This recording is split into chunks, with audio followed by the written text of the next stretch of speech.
Hi guys! So today I want to talk to you about a old movie called People Will Talk. It's starring Cary Grant. I'm sure a lot of young people don't even know who that is, unfortunately, but he looks a lot like George Clooney. Anyway, I'm not going to go into what this movie's about, but there's a really great scene, and it talks about how this doctor the townspeople just thought he was the local butcher, not as in Planned Parenthood, but just like a local butcher who sold meat. But he kept it a secret that he was a doctor, and he just helped them when they were sick. And so it was a small town, and the people, you know how media portrays small town people, and Obama also said that, small town people cling to their religion and their guns. Small town, and they make it seem like small town people are small-minded. They're not as worldly, they're not as knowledgeable. And in some ways, it's actually true, because that's all they know is their small town.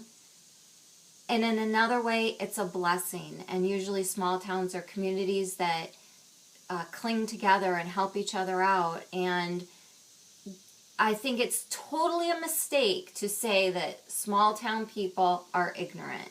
I think they're very intelligent and, people of action and blue collar people who work for a living and know how to fix your air conditioner, know how to fix your car, truck drivers.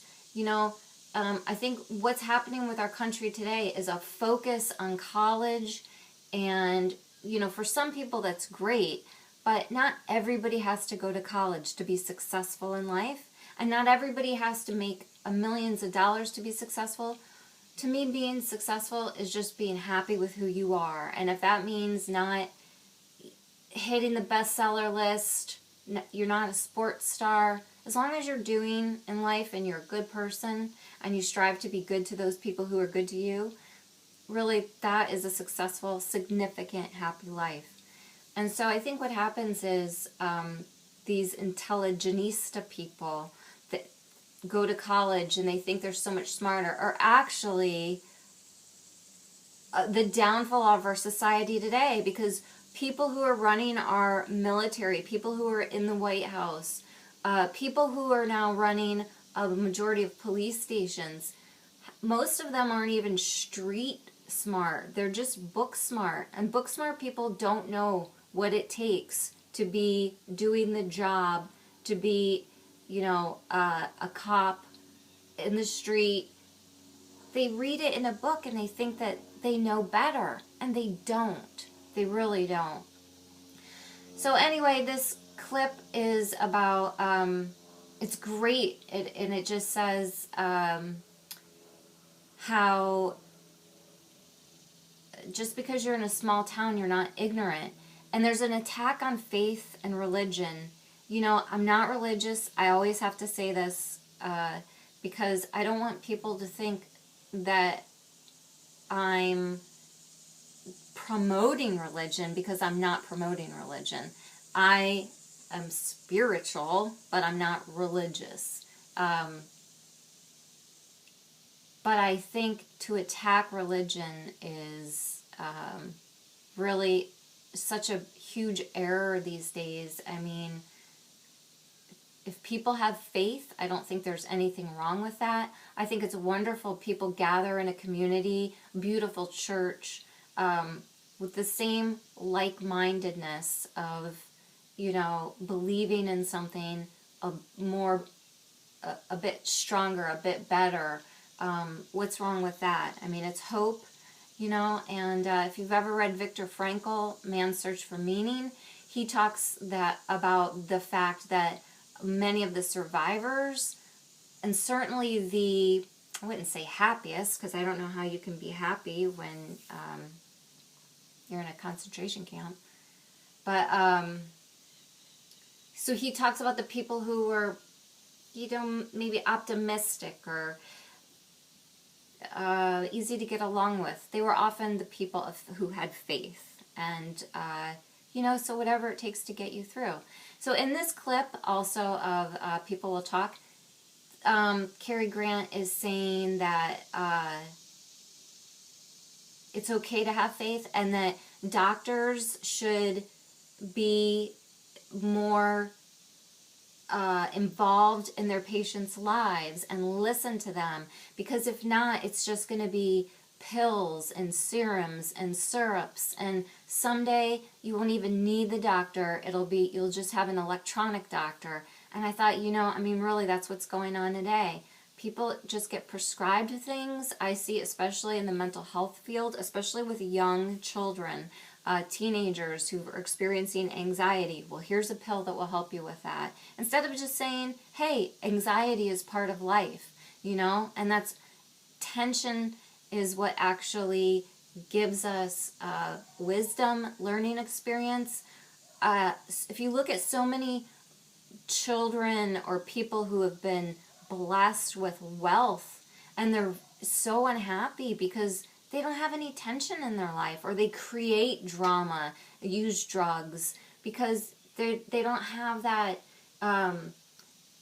attitude in life where you have a goal and you set out to do it and you overcome obstacles and you create your own opportunity. That's what gives us significance in our life, and that, I believe, is what gives us happiness, is when you set a goal and you reach it. And the more you do it on your own, then the better, the more confident you feel. So I just think, especially with movies today, oh my gosh, they're just, I tried to watch Trainwrecked and I couldn't believe it. Like, I loved Bridesmaids. I'm a fan of Super Troopers.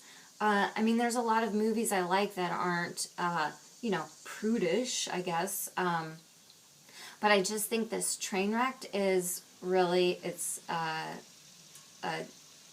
Trainwrecked is adolescent wrecked, teenager wrecked, American wrecked. This is what's happening to our society. It's not even funny. People, they say like, oh, we're so oppressed sexually. I don't see that at all. I see just the opposite of that. But then that's a different video. So I hope you enjoy this clip, and if you're one of those people that hates religion or thinks science is so much better, obviously science has done a lot of wonderful things, but then again, science to some people is a religion also. They're trading one for another. So I say cheers to the people in the small towns. I don't think they're small-minded. I think they have huge hearts, and I admire people who have faith, a greater faith than I do, and I think it's very important to allow these people to, and support them in whatever they believe, because that is what true tolerance is. As long as it's not hurting, as long as you don't want to kill anybody because of your religion. But, so that's it. Bye! Check out Pillow Talk 2 is a great old movie, but I think that's Rock Hudson and Doris Day. But the other movie that I showed the clip of is People Will Talk. It's a really cute old movie. Bye! Won't you admit that your practice flourished in Goose Creek because you took advantage of the ignorance of its backward inhabitants? Of the pathetic willingness of those poor people to rely upon a belief in miraculous cure rather than scientific knowledge? And because of the readiness with which so many people will prefer the glamorous quack to the licensed practitioner? Despite your definition of a quack as someone who does not practice medicine according to your rules, Professor Heller, the fact remains that a quack is an unqualified person who pretends to be a doctor. I was a licensed practitioner and therefore not a quack. And as to the willingness of those so-called ignorant and backward people to rely upon the curative powers of faith and possibly miracles too, I consider faith properly injected into a patient as effective in maintaining life as adrenaline, and a belief in miracles has been the difference between living and dying as often as any surgeon's scalpel. That is not the issue under discussion. It is precisely the issue.